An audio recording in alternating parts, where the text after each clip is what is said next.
wala at usan inyong pati na rin may mga siksingin.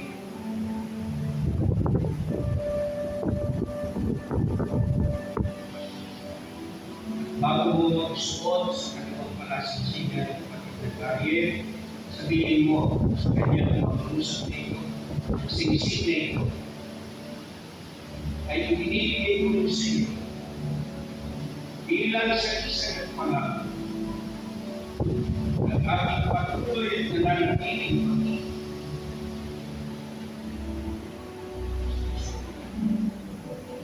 Kaya rin tawag ng mga kamay ng singsing.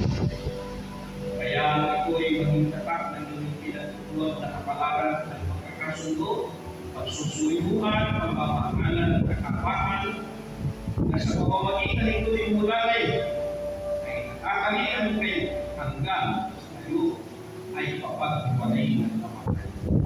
Yayaman din mo na ninyong patapat na pagkakasundo, ako sa pamamagitan ng aming karapatan bilang ministro ng Ebanghelyo ay pinapahayag na kayo'y tunay ng mag-asawa ayon sa mga utos ng Diyos at ng mga batas ng ating bansa.